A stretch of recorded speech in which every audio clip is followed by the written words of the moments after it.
Hello बच्चों, आप सभी का स्वागत है आपके अपने YouTube चैनल फीकेएम सोसाइटी में।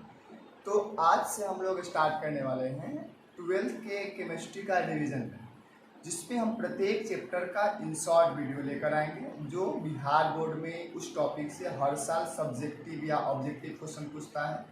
इसके अलावा जो हम थ्योरी पढ़ाएंगे उससे रिलेटेड हम ऑब्जेक्टिव क्वेश्चन अपने टेलीग्राम केमिस्ट्री विजार्ड पर प्रोवाइड कराएंगे।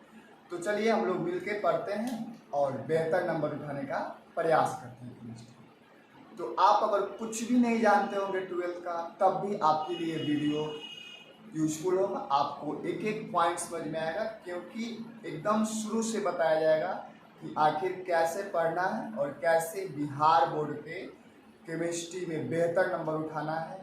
ठीक है ना। तो चलिए आज हम लोग स्टार्ट करेंगे सॉल्यूशन चैप्टर का रिवीजन है। 2 से 3 क्लास में ये चैप्टर आपका ख़त्म हो जाएगा। तो चलिए हम उम्मीद करते हैं कि आप लोग ईमानदारी से पढ़ेंगे, और आप लोग से रिक्वेस्ट है कि मोबाइल को जब भी आप वीडियो को देखें तो उसके साथ साथ कॉपी और कलम को ज़रूर लेकर बैठें, ताकि जो भी टॉपिक पढ़ाया जाए आप उसको लिखें और फिर उसको याद करें, ताकि आपके लिए बेनिफिट हो। ऐसा नहीं कि आप वीडियो को रेगुलर देखते रहोगे तो कुछ समझ में नहीं आएगा। जब तक आप कॉपी पे उसको लिखोगे नहीं, याद नहीं करोगे, तब तक कुछ होने को है नहीं। तो चलिए सबसे पहले हम स्टार्ट करते हैं विलियन चैप्टर सॉल्यूशन। सॉल्यूशन तो आप पहले से जानते होंगे कि आखिर सॉल्यूशन होता क्या है, सॉल्यूशन का डिफिनीशन होता क्या है। तो हम सॉल्यूशन का डिफिनीशन आपको दिखाते हैं। देखिए लिखा होगा कि सॉल्यूशन क्या होता है। तो सॉल्यूशन 2 या 2 से अधिक पदार्थों का समांग मिश्रण होता है। समांग मिश्रण तो आप समझते हो ना, समान घुला हो। जैसे मान लो कि चीनी और पानी को जब आप मिला देते हो, तो चीनी और पानी को मिलाते हो तो कभी आप ये कभी शरबत जब बन जाता है तो आप पीते हैं, तो ऐसा कभी लगता है क्या कि चीनी और पानी जो मिलाए हैं तो उसका स्वाद जो है सो ग्लास में कभी ऊपर में मीठा ज़्यादा हो, बीच में कभी कम मीठा लग रहा, ऐसा नहीं होता है। क्योंकि समांगी मिश्रण मतलब होता है कि उसका पार्टिकल्स जो होता है वो एक समान घुला हो। समांगी मिश्रण मतलब क्या होता है कि एक समान घुला हो। जैसे चीनी और पानी का मिक्सचर हम बता दिए कि चीनी और पानी क्या हो जाएगा, आपका समांगी मिश्रण हो जाएगा। अब बात होती है कि विलयन आखिर कितने घटकों से मिलकर बने होते हैं। तो विलयन जो होते हैं वो 2 घटकों से मिलकर बने होते हैं। एक जो होता है वो विलेय होता है और एक विलायक होता है। अब विलेय को बाबू क्या बोलते हैं, विलेय जो होता है उसको हम इंग्लिश में बोलते हैं सॉल्यूट बोलते हैं। अब ये विलयन में क्या होता है, कम होता है, और विलायक क्या होता है, विलायक जो होते हैं वो सॉल्वेंट होते हैं, यानी कि ये क्या होता है विलयन में ज्यादा मात्रा में। अब आपसे पूछा जाए कि बताइए चीनी और पानी को जब आप मिला रहे हैं, तो चीनी और पानी को जब मिलाएंगे तो विलयन बनेगा, और विलयन ये किस प्रकार का बनेगा, तो समांगी बनेगा। समांगी मतलब चीनी और पानी को जब अच्छे तरीके से घुला दोगे तो उसका स्वाद जो होता है वो एक ही समान होगा। मतलब कि ऊपर हो चाहे मिडिल पॉइंट हो चाहे सबसे फाइनल पॉइंट हो, मतलब उस पात्र में का सभी जगह का स्वाद क्या होता है, एक समान होता है। अगर आपसे इसमें पूछा जाए कि बताइए चीनी क्या है, तो चीनी आपका क्या हो जाएगा, विलेय हो जाएगा, और उसके बाद पानी आपका क्या हो जाएगा, विलायक। कोई दिक्कत समझने में क्या हो जाएगा। अब देखिए यहाँ से शॉर्ट क्या तैयार हुआ कि विलयन होता क्या है, तो विलयन समांगी मिश्रण होता है। विलेय क्या होता है, तो विलयन में जो कम मात्रा में होता है उसको हम विलेय बोलते हैं, जो अधिक मात्रा में होता है उसको हम विलायक बोलते हैं। विलेय और विलायक को मिला देंगे तो क्या बनेगा, विलयन बनेगा। उसके बाद आता है बाबू एक्वस सॉल्यूशन, इसको लिख लीजिएगा वीडियो को रोक के। उसके बाद आता है एक्वस सॉल्यूशन, जलीय विलयन।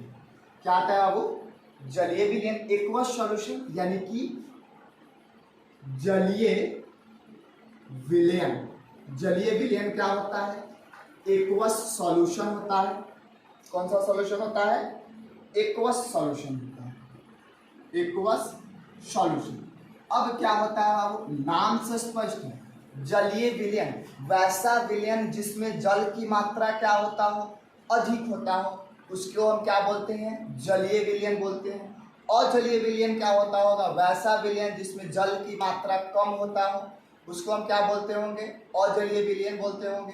ठीक है ना। जलीय विलयन में क्या हो जाएगा, जलीय विलयन में जल जो होता है वो किस फॉर्म में होता होगा, विलायक के फॉर्म में। और इसमें मान लीजिए कि जल और उसके बाद क्या मिला देते हो, नमक मिला देते हो, तो नमक क्या हो जाएगा आपका, विलय हो जाएगा। ये किस प्रकार के सॉल्यूशन हुए, जलीय विलयन में। जलीय विलयन जिसमें जल की मात्रा अधिक होता है।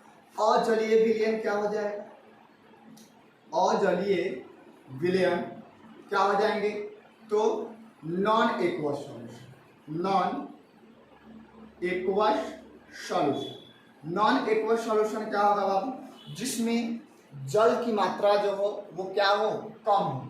जैसे या यूं बोले तो जिसमें जल हो ही नहीं, उसको हम क्या बोलेंगे, अजलीय विलयन बोलेंगे। जैसे मान लो कि यहाँ पे क्लोरोफॉर्म और हम बेंजीन को मिला देते हैं, क्लोरोफॉर्म और क्या चीज मिला देते हैं, बेंजीन मिला देते हैं। अब देखिए इसमें कहीं पे भी जल दिखा क्या, नहीं दिखेगा। जब जल नहीं होगा तो क्या कहलाएगा आपका, नॉन एक्वस सॉल्यूशन। और जब जल अधिक होगा तो उसको हम क्या बोलेंगे, एक्वस सॉल्यूशन बोलेंगे। चलिए अब आगे पढ़ते हैं कंसंट्रेशन टर्म। चलिए बाबू, अब ये सब जो हम टॉपिक पढ़ेंगे वो सांद्रता व्यक्त करने की कुछ इकाई है। जैसे सबसे पहले मेरे पास है मोल प्रभाव, इसी को हम मोल अंश भी बोलते हैं, इसको इंग्लिश में हम मोल फ्रैक्शन बोलते हैं। देखिए इसमें होता क्या है, हालांकि आप डिफिनीशन लिखने का कोई जरूरत नहीं है। अगर आपको डिफिनीशन लिखने का मन हो तो आप फॉर्मूला से ही लिख सकते हो। यहाँ पे क्या है कि अव्यय की मोल प्रभाज अगर आपको निकालना, अव्यय तो आप समझ रहे हो ना कि विलयन किसने अवयव से मिलकर बने होते हैं, तो विलय और विलायक से मिलकर बना होता है। तो जिसका भी मोल प्रभाज निकालना हो उसके मोलों की संख्या अब बटा में टोटल मोलों की संख्या, तो क्या हो जाएगा, इसको क्या चीज से निरूपित करते हैं, तो काई से निरूपित करते हैं, ठीक है ना। अब क्या बोले, आप ध्यान से सुने कि मोल प्रभाज होता क्या है, तो जिसका भी मोल प्रभाज निकालना हो उसके मोलों की संख्या अब बटा में कुल मोलों की संख्या। जैसे मान लीजिए कि विलय का मोल प्रभाज निकालना हो तो विलय की मोलों की संख्या बटा में कुल मोलों की संख्या, यानी कि विलय और विलायक दोनों की मोल की संख्या जोड़ देंगे। इसको निरूपित क्या चीज से करते हैं, तो हम काई से निरूपित करते हैं। अब माना कि विलय की मोलों की संख्या क्या हो जाएगा, तो आपको पता होगा कि मोल को हम लोग स्मॉल n से डिनोट करते हैं, और इसको जब विलय है तो इसको हम लोग क्या लिखेंगे, n लिखेंगे। बहुत सारे बुक में स्मॉल n लिखता है, दोनों बात सही है। स्मॉल n मतलब ये विलय को डिनोट कर रहा है, और यहाँ पे हम Na लिखे हैं, ये भी विलय के मोलों की संख्या को व्यक्त कर रहा है। उसके बाद विलायक की मोलों की संख्या क्या हो जाएगा, तो Nv, क्योंकि मोल को हम लोग n से डिनोट करते हैं और विलायक को v बोलते हैं, यानी कि विलायक विलयन में अधिक मात्रा में होता है। अब विलयन की मोलों की संख्या निकालना हो, आपको मोल निकालना हो तो विलय और विलायक दोनों को जोड़ दोगे तो क्या हो जाएगा, Na प्लस Nv हो जाएगा, यानी कि इसकी मोलों की संख्या और प्लस इसकी मोलों की संख्या, यानी कि कुल मोलों की संख्या। अब आपको विलय का मोल प्रभाज निकालना हो तो मोल प्रभाज को काई से डिनोट करते हैं। यहाँ पे विलय है तो क्या आ जाएगा, A is equal to Na बटा Na प्लस N, ये फॉर्मूला हो गया। किसका निकाल रहे थे बाबू, तो विलय का निकाल रहे। तो विलय का मोलों की संख्या क्या है, Na, अब बटा में टोटल मोलों की संख्या कितना है, तो Na प्लस N, बात समझ रहे हैं ना। फिर अगर आप विलायक के मोल प्रभाज निकालोगे तो x मतलब कि काई भी चाहे xb भी बहुत लोग बोल देता है, तो क्या आ जाएगा, Nb अब बटा में Na प्लस Nb। कोई दिक्कत, मोल प्रभाज क्या होता है, तो मोल प्रभाज जिसके भी मोल प्रभाज निकालना हो उसकी मोलों की संख्या अब बटा में टोटल मोलों की संख्या। अब बाबू इसमें क्या होता है कि कभी कभी किसी क्वेश्चन में मोल नहीं दे देता। अब मोल नहीं देता है तो हम लोग कमजोर थोड़े हैं, मोल निकाल लेंगे। मोल का क्या होता है, N is equal to weight by molecular weight, formula. अब किसी भी सॉल्यूशन में अगर मोल नहीं दिया है तो उसके हम मोल को क्या कर लेंगे, निकाल लेंगे, वेट बाई मॉलिक्यूलर वेट। जैसे मान लो कि देता है कि 5 ग्राम H2O में मोलों की संख्या बताओ। अब बताइए, जब यहाँ से जब मोलों की संख्या हमसे पूछ रहा है, हमको उम्मीद है कि आप यहाँ से वीडियो को रोक के आप लिख लिए हो। हम यहाँ पे आपको मोल जरा सा बता दें कि मोल निकालोगे कैसे, ठीक है। हमने बोला कि 5 ग्राम H2O में मोलों की संख्या कितनी हो। फॉर्मूला बता दिए कि weight by molecular weight, weight जो होता है इसका इन ग्राम में होता है। अब वेट बा वो दिया कितना है, मोल को n से डिनोट करते हैं। वेट कितना दिया है तो 5 ग्राम दिया है, 5। अब बटा में क्या हो जाएगा, H2O का मॉलिक्यूलर वेट। आपको मॉलिक्यूलर वेट भी आता होगा निकालने, क्या हो जाएगा, हाइड्रोजन का संख्या कितना है 2 है, इसका द्रव्यमान कितना होता है 1 होता है। अब प्लस यहाँ पे ऑक्सीजन का संख्या कितना है 1 है, और इसका भार कितना होता है, ऑक्सीजन का परमाणु भार कितना होता है 16 होता है। बोलिए हो जाएगा कि नहीं, 2 में 1 से गुना करोगे तो कितना हो जाएगा 2, और 1 में 16 से गुना करोगे तो कितना हो जाएगा 16, कितना हो जाएंगे 18, यानी कि 5/18। इसको आप भाग कर लोगे, जो भी आ जाएगा ये इसका 5 ग्राम H2O में मोलों की संख्या। कोई दिक्कत, किसी भी क्वेश्चन में अगर मोल प्रभाज निकाल रहे हैं, अगर उसका मोल नहीं दिया हो तो क्या हो जाएगा, वेट बाय मॉलिक्यूलर वेट करके हम उसका मोल निकाल लेंगे और फिर उसके फॉर्मूला पे पुट कर देंगे, यानी कि जिसका भी मोल प्रभाज आपसे पूछ रहा होगा उसकी मोलों की संख्या बटा में कुल मोलों की संख्या। अगर आप वीडियो को ध्यान से देखेंगे तो आपको एक एक बात याद हो जाएगा, क्योंकि इतना बार ना एक एक बात को हम रिपीट कर रहे हैं कि आपको याद हो ही जाएगा, बिल्कुल हो जाएगा, ठीक है ना। तो चलिए एक न्यूमेरिकल की तरफ हम लोग बढ़ते हैं। तो देखो आप, एक क्वेश्चन बहुत सिंपल दिया है, इस सब टाइप का क्वेश्चन ऑब्जेक्टिव में भी पूछ सकता है चाहे सब्जेक्टिव में भी पूछ सकता है, बनाने आना चाहिए। अब देखिए यहाँ पे क्या दिया है, क्वेश्चन पे गौर कीजिए। दिया है कि किसी विलयन में चीनी के मोलों की संख्या 2 है, यानी कि चीनी को तो आप जानते हो ना कि चीनी कम मात्रा में होता है तो हम इसको Na लिख सकते हैं। Na कितना दिया है 3 मोल दिया है, सॉरी 2 मोल दिया है, ठीक है। उसके बाद क्या है, और पानी के मोलों की संख्या जो है वो 3 है, यानी कि Nb = कितना दिया है 3 मोल।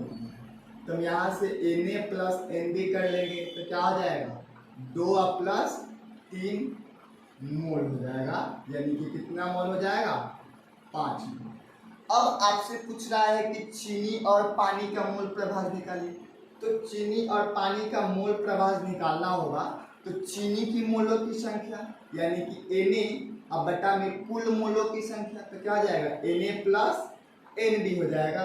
तो कितना हो जाएगा बोलिए, Na कितना दिया हुआ है तो 2 है, और यहाँ पे टोटल मोल कितना आया है 5 है।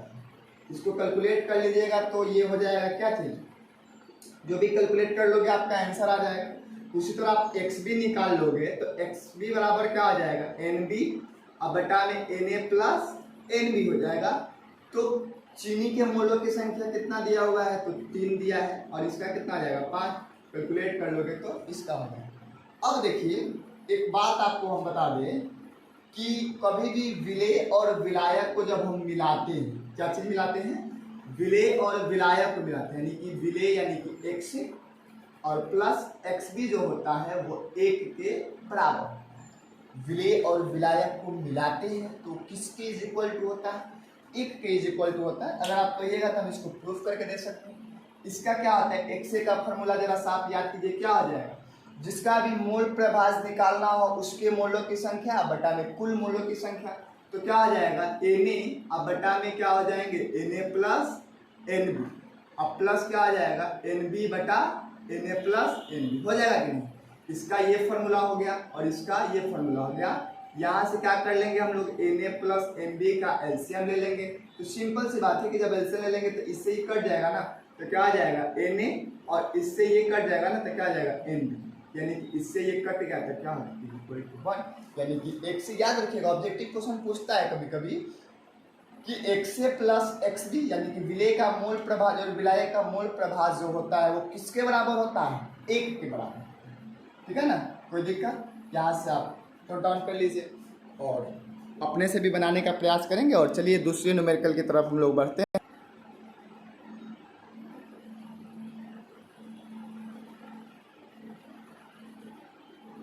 चलिए बाबू देखिए नेक्स्ट क्वेश्चन है, 50 ग्राम CH3OH को 100 ग्राम H2O में मिलाने पर प्राप्त विलयन में CH3OH तथा H2O का मोल प्रभाज। अब यहाँ पे दे दिया मोल प्रभाज निकालिए, लेकिन मोल के संख्या तो देवे नहीं किया। अब मोल की संख्या नहीं दिया तो हुआ ना लोचा। अब क्या करोगे आप, मोल को निकाल लोगे। सबसे पहले देखो तो यहाँ पे CH3OH का में मोलों की संख्या क्या हो जाएगा। तो देखो यहाँ पे मोल जब निकालोगे तो ये वेट बाई मॉलिक्यूलर वेट होता है, वेट बाई मॉलिक्यूलर वेट। तो वेट जो है सो इसका कितना दिया है, 50 ग्राम दिया है। और जब इसका मॉलिक्यूलर वेट निकालिएगा तो देखिए हम आपको निकाल के दिखा देते हैं, आप लोग को कहीं नहीं आता हो। देखिए कार्बन का संख्या कितना है, 1 है। इसका परमाणु भार कितना होता है, 12 होता है। प्लस हाइड्रोजन का संख्या कितना है, 3 है।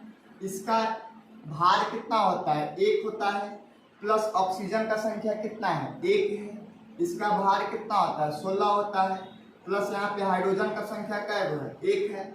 इसका भार कितना होता है, 1 होता है। अब देखिए कैलकुलेट कर लीजिए, 12 में 1 से गुना करोगे तो 12, 3 में 1 से गुना करोगे तो 3, 16 में 1 से गुना करोगे तो 16, 1 में 1 से गुना करोगे तो 1, यानी कि कुल मिला के जब इसको आप जोड़ दीजिएगा तो 32 AMU हो जाएगा, चाहे ग्राम पर मोल हो जाएगा। कोई दिक्कत।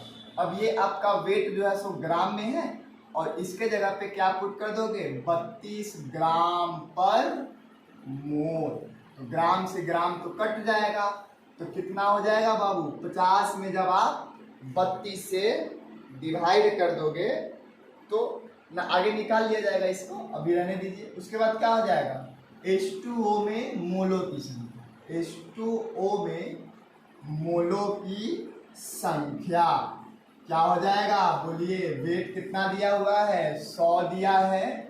और अभी थोड़ा देर पहले बताए थे H2O का 18 होता है, 2 में 1 से गुना कीजिएगा तो 2, और 2 में 16 जोड़िएगा तो कितना हो जाएगा, 18 हो जाएगा। कितना हो जाएगा, ग्राम पर मोल हो जाएगा। ये ग्राम से ग्राम कट गया है, मोल बचा हुआ है सिर्फ। अब बोल रहा है कि CH3OH का भी मोल प्रभाज निकालिए और H2O का भी मोल प्रभाज निकालिए, तो निकल नहीं जाएगा, बोलिए। तो CH3OH का मोल प्रभाज, तो मोल प्रभाज आपको निकालना हो तो इसका मोलों की संख्या कितना हो जाएगा, 50/32, और फिर क्या हो जाएगा 100 मतलब कि इसके मोलों की संख्या मतलब टोटल मोलों की संख्या कितना आ जाएगा, 50/32 और प्लस 100/18। कैलकुलेट नहीं हो जाएगा, कैलकुलेट करके आप बना के आप आंसर कमेंट में कीजिएगा कि कितना आ रहा है। उसके बाद क्या हो जाएगा, उसी तरह आप निकाल लोगे किसका, H2O का मोल प्रभाज निकाल लोगे। जब H2O का मोल प्रभाज निकाल दोगे तो कितना हो जाएगा, इसकी मोलों की संख्या कितना है, 100/18 है। और कुल मोलों की संख्या कितना हो जाएगा, तो 50/32 और प्लस 100/18। आया मजा। कैलकुलेट करके आंसर को कमेंट में कीजिएगा, ठीक है ना। चलिए, इतना होने के बाद हम लोग चलेंगे अगला टॉपिक की तरफ। और एक और बात बाबू इसमें बता दें आपको कि ये जो मोल प्रभाज जो होता है वो यूनिट लेस होता है। क्यों होता है, अब सिंपल सी बात समझो कि इसका भी यूनिट क्या है, मोल है। इसका भी यूनिट क्या है, मोल है। तो मोल से मोल कट जाएगा, कटेगा कि नहीं। जब कट जाएगा तो ये क्या हो जाएगा, यूनिट लेस, यानी कि इसकी कोई इकाई नहीं होती है। बिहार बोर्ड पूछता है क्वेश्चन कि बताइए मोल प्रभाज का इसमें से कौन इकाई है, तो इकाई कुछ होता ही नहीं है, क्योंकि आप दिख रहा है ना कि मोल से मोल कट जाता है। कंसंट्रेशन टर्म में मोल प्रभाज एक ऐसा यूनिट मतलब कि कंसंट्रेशन टर्म है जिसका कोई यूनिट नहीं होता है। अब चलिए नेक्स्ट टॉपिक की तरफ हम लोग बढ़ते हैं। मज़ा आ रहा हो तो वीडियो को शेयर करिए और चैनल अगर सब्सक्राइब नहीं किए हों तो सब्सक्राइब कीजिए। अब देखो बाबू, बहुत इंपॉर्टेंट क्वेश्चन है ये। पूछता है मोलरता, मोलारिटी। मोलारिटी क्या होता है, तो सिंपल सी बात समझिए कि 1 लीटर विलयन, जैसे मान लो कि ये बोतल जो है, क्या है, बोतल, हालांकि ये 1 लीटर का नहीं, लेकिन मान लो कि ये 1 लीटर का कोई विलयन है, तो इसमें जो विलेय उपस्थित रहेगा उसी को क्या बोलते हैं, उसी को क्या बोलते हैं, मुलरता बोलते हैं। यानी कि 1 लीटर आयतन में, मतलब इस बोतल में जो विलेय उपस्थित होगा, यानी कि जो कम मात्रा में उपस्थित होगा, उसी को क्या बोलेंगे हम, उसी को मुलरता बोलेंगे। समझ गए ना? 1 लीटर विलयन में उपस्थित विलेय की मोलों की संख्या क्या बोलते हैं, मुलरता बोलते हैं। देखिए डिफिनीशन लिखा भी होगा कि विलयन के 1 लीटर आयतन में उपस्थित विलेय की मोलों की संख्या को क्या बोलती हैं, मुलरता बोलते हैं। फॉर्मूला से ही, मतलब कि यहाँ पे डिफिनीशन से ही आप फॉर्मूला बना लोगे कि मुलरता बराबर विलेय की मोलों की संख्या, अब बटा में क्या हो जाएगा, विलयन का आयतन, वो भी क्या चीज में, लीटर में हो जाएगा। अब देखो बाबू, इसमें कभी कभी क्वेश्चन ml में दे देता है, और ml में दे देता हम लोग को आएगा कि नहीं बनाने, बिल्कुल आएगा। सबसे पहले एक बात हमको बताओ आप कि विलेय की मोलों की संख्या जब बात कर रहा है तो विलेय की मोलों का फॉर्मूला क्या होता है, अभी थोड़ा देर पहले हम लोग पढ़े थे। विलेय की मोलों की संख्या अगर हमको निकालना हो तो फॉर्मूला क्या हो जाएगा, वेट बाई मॉलिक्यूलर वेट, मोल का फॉर्मूला पढ़े हैं ना, वेट बाई मॉलिक्यूलर वेट, तो क्या हो जाएगा, WA अब बटा में M हो जाएगा कि नहीं। इसके जगह पे हम लिख सकते हैं कि नहीं, अब बटा में विलयन के आयतन जो है उसको हम भी लिख सकते हैं कि नहीं, लिख सकते हैं। और ई पहले से लीटर में है, जब ml में चेंज कर देंगे तो 1000 से भाग कर देंगे तो ये क्या हो जाएगा, इन मिलीलीटर में हो जाएगा। अब बताओ, मुलरता को हम लोग कैपिटल M से डिनोट करते हैं, तो M बराबर क्या हो जाएगा, WA अब बटा में MA और गुना में भी जो है अब क्या चीज में हो गया है, इन ml में हो गया है, और ये यहाँ पे डिवाइड में है, ऊपर चला जाएगा तो ये क्या चीज में हो जाएगा, गुना में। ये आपका क्या चीज हो गया, फॉर्मूला हो गया। अगर लीटर में पूछेगा तो इस वाले फॉर्मूला पे बना दोगे, अगर ml में पूछेगा तो इस वाले फॉर्मूला पे बना दोगे। अगर आपसे पूछ देता है कि अच्छा बेटा बताओ कि मुलरता का यूनिट क्या होगा, तो मुलरता का यूनिट क्या होता है, तो ये मोल पर लीटर होता है। इसका यूनिट क्या होता है, मोल पर लीटर होता है, या यूं बोले तो इसका इकाई क्या होता है, तो मोल पर लीटर होता है। आपसे कभी कभी क्वेश्चन कोई पूछ सकता है कि बताइए कि मोलरता जो होता है वो तापमान पे निर्भर करेगा, तो बिल्कुल बाबू करेगा। तापमान पे निर्भर क्यों करेगा, क्योंकि तापमान इसलिए निर्भर करेगा क्योंकि इसमें वॉल्यूम है। तापमान पे इसलिए निर्भर करेगा क्योंकि इसमें क्या चीज है, वॉल्यूम है। ठीक है ना, कोई दिक्कत समझने में। तो चलिए इसका कुछ फॉर्मूला है, ठीक है ना, फॉर्मूला सब लिख देते हैं, उसके बाद हम न्यूमेरिकल देंगे और आप लोग बनाइएगा और कमेंट कीजिएगा। फिर मजा आ रहा है कि नहीं पढ़ने में, ध्यान से पढ़ोगे सब। चलो अब देखो, 2 न्यूमेरिकल दिया हुआ है इसमें। पहला न्यूमेरिकल की तरफ गौर करो, ये मतलब इस टाइप का न्यूमेरिकल आता भी है एग्जाम में, दिया है कि उस विलयन की मुलरता ज्ञात करें। मुलरता को सबसे पहले हम लोग क्या चीज से डिनोट करते हैं, तो कैपिटल M से डिनोट करते हैं। बताइए जिसमें 5 ग्राम NaOH। अब देखिए 5 ग्राम NaOH मतलब WA दिया हुआ है, WA जो है वो कितना दिया हुआ है, 5 ग्राम दिया है। और Ma आपको पता होगा, NaOH का आपको निकालने आता है ना, क्या हो जाएगा, सोडियम का संख्या कितना है 1, इसका एटॉमिक भार कितना होता है तो 23, ऑक्सीजन का संख्या कितना है 1, इसका द्रव्यमान कितना होता है तो 16 होता है। आवर्त सारणी में ऑक्सीजन का परमाणु भार 16 होता है ना, अब प्लस कितना आ जाएगा 1 गुने 1, 1 में 23 से गुना कर दोगे तो 23, 16 में 1 से गुना कर दोगे तो 16, 1 में 1 से गुना कर दोगे तो पूरा को जोड़ दोगे तो 40 आ जाएगा। यानी कि M में कितना है वो 40 है, तो भी कितना दिया हुआ है 450 ml दिया है, ठीक है ना। अब वही हो जाएगा ग्राम पर, ठीक है। अब यहाँ से A में निकालना है तो क्या आ जाएगा WA, और देखिए ml में जो दिया है, ml में अभी थोड़ा देर पहले फॉर्मूला पढ़े हो कि WA गुने 1000 बटा में MA गुने W, सॉरी W भी नहीं गुने भी, क्या चीज हो जाएगा इन मिलीलीटर। अब आपको पता है कि WA कितना आ गया है 5 और गुने 1000 और उसके बाद क्या हो जाएगा बोलो, ए में कितना दिया हुआ है 40 और वॉल्यूम यहाँ पे कितना दिया हुआ है तो 450। भाई 0 से 0 कट जाएगा, ये 0 से ये 0 कट जाएगा, ठीक है ना। 5 9 45 हो जाएगा, कितना हो जाएगा 10, अभी भी कट जाएगा ना अब, और 2 से कटा लो 2 और ये हो जाएगा 25, कितना आ जाएगा 5 अब बटे 18 हो जाएगा, ठीक है। कैलकुलेट कर लोगे तो 0.27 एम, इसको कैपिटल एम भी लिख सकते हैं, कोई दिक्कत नहीं है, कैपिटल एम भी आंसर में लिखते हैं, कोई दिक्कत समझने में। समझ में अगर नहीं आया तो बिल्कुल बेहिचक आप कमेंट कीजिएगा, ठीक है ना। और फिर हम प्रयास करेंगे कि नेक्स्ट वीडियो में हम आपके कंफ्यूजन को क्लियर कर दें। पहला न्यूमेरिकल का सॉल्यूशन आप उतार लीजिए, इसको मिटा देते हैं, फिर दूसरा आप बनाते हैं, ठीक है ना। चलो दूसरा देखो, दिया हुआ है कि CH3OH के जलीय विलयन के 2 लीटर आयतन में CH3OH का 6 ml घुला। अब जलीय विलयन दिया है, एक्वस सॉल्यूशन यानी कि इसमें जल की मात्रा जो होगी वो क्या होगी, अधिक होगी। यहाँ पे कितना लीटर आयतन दिया है तो V बराबर दिया है 2 लीटर और यहाँ पे कितना मोल दिया है तो 6 मोल दिया है, यानी कि विलेय की मोलों की संख्या जो है वो कितना दिया हुआ है, तो विलेय की मोलों की संख्या जो है वो दिया है कितना आपका 2 दिया है। सीधा हम फॉर्मूला लगा देते हैं, m बराबर क्या हो जाएगा आपका विलेय की मोलों की संख्या, तो मोल कितना दिया हुआ है 6 और बटा में क्या आ जाएगा आयतन कटा दीजिएगा तो कितना आ जाएगा 2 3 6, तो m बराबर कितना आ जाएगा 3 और उसके बाद इसका यूनिट क्या होता है तो मोल पर। देखिए ना सिंपल सी बात है, कई मोल है और नीचे में लीटर है तो मोल पर लीटर आंसर, कोई दिक्कत। चलिए अब कुछ ऑब्जेक्टिव की तरफ बढ़ते हैं हम लोग, ऑब्जेक्टिव फार्मूला की तरफ।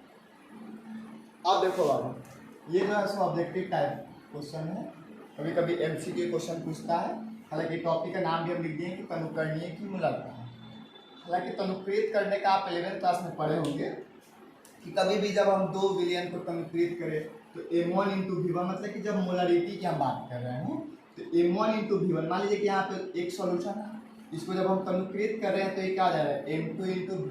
तनुकृत का विलयन क्या होता है कि एक विलयन जो होता है वो दूसरे विलयन के बराबर होता है, यानी कि ये विलयन इस विलयन के क्या हो जाएंगे बराबर हो जाएंगे, यानी कि M1 इंटू V1 जो है वो बराबर होगा किसके M2 इंटू V2 के। अब यहाँ पे क्वेश्चन दिया है कि 10 मोलर, जब कैपिटल M रहता है तो उसको मोलर भी बोलते हैं, 10 मोलर HCl के कितने आयतन को जल में तनुकृत किया जाए कि 2 लीटर 5 मोलर HCl प्राप्त हो। सबसे पहले देखो इस क्वेश्चन का डाटा हम लिखेंगे, क्वेश्चन का डाटा यहाँ पे हम लिख देते हैं। देखो सबसे पहले M1 जो है वो कितना दिया है 10 M दिया है और कितने आयतन को जल में तनुकृत किया जाए। अब यहाँ पे इसका आयतन नहीं दे रहा है, आयतन आपको पूछ रहा है, तो V1 बराबर क्या हो जाएगा वाट किया जाए कि 2 लीटर, यानी कि V2 बराबर कितना हो जा रहा है 2 लीटर हो जा रहा है और 5 मोलर HCl यानी कि M2 बराबर कितना हो जा रहा है 5। अब तनुता के नियम से क्या है तो M1 इंटू V1 बराबर है M2 इंटू V2। अब देखो यहाँ से जब V1 निकालना है, अब भाई गुना में है तो भाई डिवाइड में आ जाएगा कि नहीं, भाग में आ जाएगा कि नहीं, तो क्या आ जाएगा M2 इंटू V2, अब बटा में क्या हो जाएगा M1 हो जाएगा। अब बताइए M2 कितना दिया है क्वेश्चन, M2 5 दिया है और V2 कितना दिया है 2 और M1 कितना दिया हुआ है 10, तो 5 दूनी ये हो जाएगा कि नहीं बाबू 10 बटा 10, कटा लीजिएगा तो कितना आ जाएगा 1, यानी कि V1 बराबर कितना हो जाएगा 10 और 10 में से नहीं ना V1 इज इक्वल टू कितना आ जाएगा 1 लीटर। कोई दिक्कत है क्या समझ। तनुकृत में क्या होता है कि एक विलयन जो होता है वो दूसरे विलयन के बराबर होता है। इसी तरह क्या होता है ना कि मतलब कि डालू मिश्रणता की तनुकृत पूछता है, मिश्रणीय, हालांकि टॉपिक हम आपको लिख के समझा देते हैं अच्छा से। देखो अब इस टाइप का, अब इसमें क्या होता है कि 2 या 2 से अधिक भी मिल सकते हैं। जैसे मान लो कि यहाँ पे कोई एक सॉल्यूशन है जो एक दूसरे में मिक्स है, इसके पहले जो था वो एक विलयन जो था वो तनुकृत करके दूसरा विलयन बना था। इसमें क्या है कि कोई एक विलयन है जिसमें सब विलयन मिला हुआ, हो सकता है कि तीसरा भी विलयन हो सकता था, लेकिन हमने यहाँ पे क्या बोला कि 2 ही विलयन मिला। तो एक विलयन जो है M1 इंटू V1 है और दूसरा विलयन M2 इंटू V2। अब M1 प्लस M2 जो है मतलब high M1 into V1 plus M2 into V2 जो है वो बराबर होगा मोलरिटी ऑफ रिजल्टिंग और उसके वॉल्यूम के इंटू के बराबर होगा। अब यहाँ पे दो सॉल्यूशन है तो एम आर क्या रहेगा V1 प्लस V2। वही अगर 3 गो सॉल्यूशन रहता तो क्या आ जाता है M1 into V1 plus M2 into V2 plus M3 into V3 is equal to M R V1 plus V2 plus V3। अब यहाँ से मोलरिटी ऑफ रिजल्टिंग निकाल रहे हैं तो molarity of resulting is equal to क्या आ जाएगा M1 into V1 plus M2 into V2। बटा में गुना में है तो डिवाइड में जाएगा V1 प्लस V2। अब देखिए क्वेश्चन पूछता कैसे है तो दिया है कि 2.5 लीटर यानी कि V1 कितना जाएगा। कभी भी जब लीटर दे ml दे वो सब वॉल्यूम रहता है तो V1 इज इक्वल टू क्या जाएगा 2.5 लीटर और यहाँ से M1 कितना दिया है तो 1 मोलर दिया। V2 कितना है 3 लीटर है और M2 कितना दिया है तो 0.5। तो विलयनों के मिश्रण की मोलरता ज्ञात करें। मिश्रण मतलब जब घुला हुआ हो एक दूसरे से मिश्रित हो यानी कि MR इज इक्वल टू आपको तो फॉर्मूला ये पता ही है, ये वाला फॉर्मूला लिख लीजिएगा। बाकी सब डाटा दिया ही है तो आप लोग तो तेज ही हैं। 0.72 के आसपास में आंसर आना था। तो जरा सा आप कमेंट करके बताइएगा कि आपका ये आंसर आया कि नहीं, ठीक है ना। चलिए एक और आपको पढ़ाते हैं ऑब्जेक्टिव टाइप का क्वेश्चन, उसके बाद नेक्स्ट क्लास अगले दिन। देखो बाबू एक दिया है विलयन की घनत्व तथा मोलरता विलय के द्रव्यमान प्रतिशत में संबंध। हालांकि इसका डेरिवेशन है, अगर आपको डेरिवेशन चाहिए तो आप मेरे टेलीग्राम केमिस्ट्री विजार्ड पे जाइएगा और सॉल्यूशन के PDF को डाउनलोड कीजिएगा, वहाँ पे इसका डेरिवेशन है। क्योंकि हम यहाँ पे आपको सम अप पढ़ा रहे हैं, शॉर्ट में पढ़ा रहे हैं according to Bihar board question का फॉर्मूला, क्योंकि क्वेश्चन में फॉर्मूला के काम है। डेरिवेशन जो है सो टीचर को जरूरत होता है ड्राइव करके दिखाना कि ना। अब देखो ये विलयन की मोलरता वाला फॉर्मूला होता है विलय के द्रव्यमान प्रतिशत। कभी भी क्वेश्चन में विलय का द्रव्यमान प्रतिशत देगा। द्रव्यमान प्रतिशत तो आता है ना, द्रव्यमान प्रतिशत आपको हम नहीं सिखाएं, प्रतिशत तो आता नहीं निकाले। प्रतिशत निकालना हो तो जितना नंबर दिया हो उतना, अब बटा में टोटल और गुना में 100 कर देते हैं तो परसेंटेज निकल जाता है। आप लोग तेज हैं इसलिए हम परसेंटेज नहीं सीख रहे हैं। अब देखो क्वेश्चन दिया है कि सांद्र H2SO4 का घनत्व जो है वो 1.9 ग्राम पर ml है, यानी कि D दिया हुआ है 1.9 ग्राम पर ml है तथा यह भार के अनुसार से 99% है, यानी कि परसेंटेज जो दिया है विलय का द्रव्यमान प्रतिशत वो कितना दिया है 99% दिया है। तो आपको सल्फ्यूरिक अम्ल की मोलरता ज्ञात करना है, यानी कि आप यहाँ से H2SO4 का सबसे पहले Ma निकाल लोगे और Ma निकालोगे तो मॉलिक्यूलर वेट तो आता है निकालने, H2SO4 का निकाल लीजिएगा और फिर इस फॉर्मूला पे पुट कर दीजिएगा। अगर नहीं बनेगा तो आप कमेंट करना, मैं आपको सॉल्यूशन दे दूंगा इसका वीडियो बना के। और नहीं तो आपको इसका PDF चाहिए तो इस न्यूमेरिकल का भी PDF केमिस्ट्री विजार्ड पे है टेलीग्राम पे। टेलीग्राम आप लोग अगर आपके पास नहीं हो तो ऐप को डाउनलोड कीजिए और सर्च कीजिए केमिस्ट्री विजार्ड। वहाँ पे प्रत्येक चैप्टर का PDF पड़ा हुआ है और वहीं से हम लोग ऑब्जेक्टिव क्वेश्चन का भी डिस्कस करेंगे। तो चलिए आज के लिए इतना ही काफ़ी है और आप इसको नोट डाउन कर लेंगे, मतलब कि पूरे वीडियो को आप रोक रोक के लिख लोगे और लिख के आप बढ़िया से पढ़ोगे और हम आपको गारंटी देते हैं कि अगर आप मेरे पूरे वीडियो को अगर आप देख लेते हो, पूरे जितने चैप्टर का हम वीडियो पढ़ाएंगे तो 90+ नंबर आपका कोई नहीं रोक सकता है, ठीक है ना। तो चलिए आज के लिए इतना ही, टाटा बाय बाय, फिर मिलते हैं नेक्स्ट वीडियो में।